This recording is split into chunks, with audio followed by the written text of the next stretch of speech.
y'all. And let's talk about Malcolm Jamal Warner. So his mother has been making the rounds doing interviews. She did one with Robin Roberts. I think she also did one with Tamron Hall. I didn't see that one, but I saw that was making the rounds this morning. And I like Tamron, but sometimes Tamron get on my nerves because she don't know when to shut the hell up and let her people talk. She always cutting them off and wanting to ramble on. It's like, ma'am, stop it. Let the people say what they're gonna say. You giving me screaming for tease, except at least you pay attention. Screaming for just don't be listening at all. But his mother recently did an interview and she clarified some of the stuff that has been out there regarding her son and how, the child, his daughter, was she in the water? Was she not in the water at the time of his death? And how his wife and daughter are processing his death. So Pamela Warner sat down with Good Morning America's Robin Roberts for her first interview since Malcolm Jamal Warner passed away on July 21st after drowning while on a trip to Costa Rica. He was 54. Now, Pamela revealed that the Cosby Show star was in Costa Rica because of his daughter's schooling. I didn't even know she went to school there.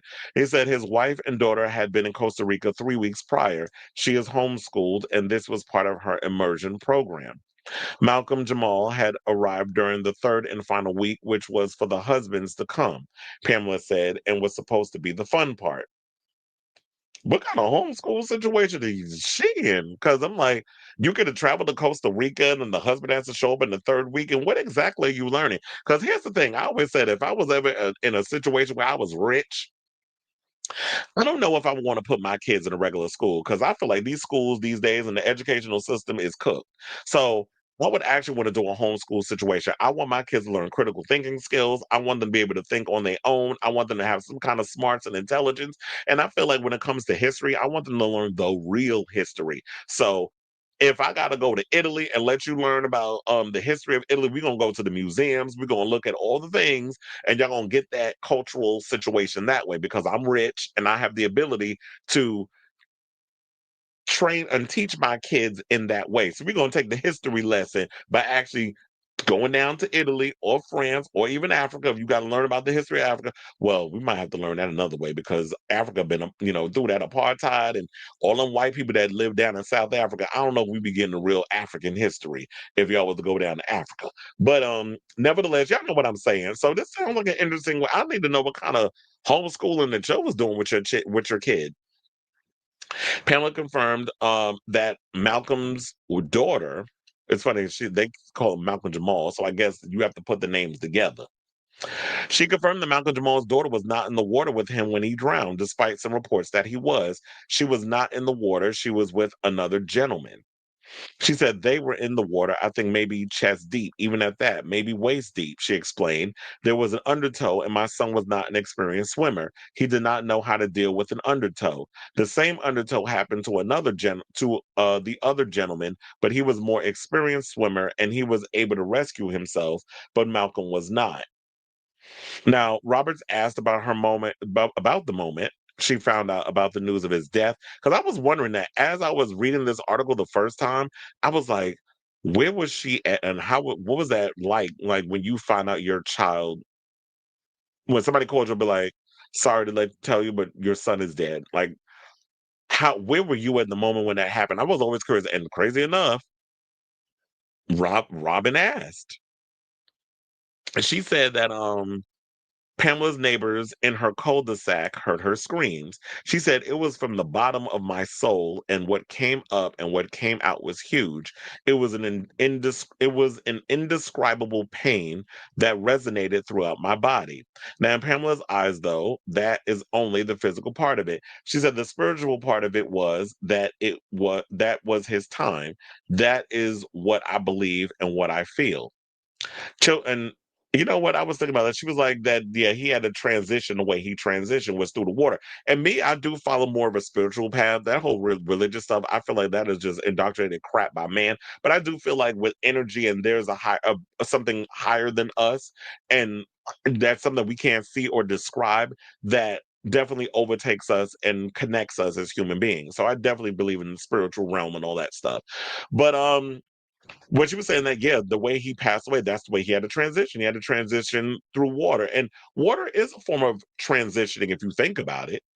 because water is something that we use to that it helps maintain life also as human beings. Like we need water to survive. Water can also take us out, clearly, as what happened to Malcolm because he drowned. But so yeah, so seeing it from that standpoint was like that made it to me. It seemed like it's more of a soothing, more easier way for Pamela to process her son dying because of her saying that yeah, that was the way that he had to go and transition into the next part, the next realm. So yeah, she said in Pamela's eyes that was the only the physical part of it. The spiritual part of it was that was his time. That was what I believe and what I feel. For Malcolm's daughter, she's still grappling with the loss. Now, children process differently. She watched them try to resuscitate him. So she saw that. And I know that's awfully, awfully traumatic. This is what she said of the 8-year old. She loves her father dearly. She adored Papa. He was Papa. She says that his daughter and his wife, Tanisha Warner, are both in deep grief. Pamela's comments also come days after the actor's widow confirmed her identity for the first time after Malcolm kept his wife and daughter private during his life. Tanisha shared an Instagram post to launch the Warner Family Foundation and River and Ember with her daughter. Now, on September 12th, she shared a photo from her 2017 wedding to her late husband, Malcolm Jamal, who and broke her silence on the loss, saying, "Thank you for holding us in so much love during this tender time. Tomorrow marks our anniversary, and my heart is wide open. For the first time, I'm sharing a glimpse of the love that began it all. I can still hear my husband's laugh, still feel the way he made the room for every part of me, every tear, every dream. Together we carry the legacy my husband and I began, one that nurtures children's inner light and gives young artists and freedom to create outside the lines." So, you know what, Malcolm was a good one. It's so sad that we lost such a good man, Savannah. And for those of you who are interested, the Warner Family Foundation, if you're interested in donating, I don't know how, I guess you would have to go on her social media to find that out. But the foundation will provide scholarships for young students seeking to pursue a higher education in the arts. And River and Ember will offer seasonal toolkits with art and other exercises designed for parents and their children to nurture their child's emotional rhythm, strengthening their nervous system, and inviting parents into moments of calm presence and deep connection. And I think like with hearing about these type of foundations, this is actually good because I definitely think that we need something like that, especially nurturing a child's emotional rhythm and strengthening their nervous system and inviting them parents into moments of calm presence and deep connection. Because it's funny because when I did this recent show, damn, I forgot the name of the band.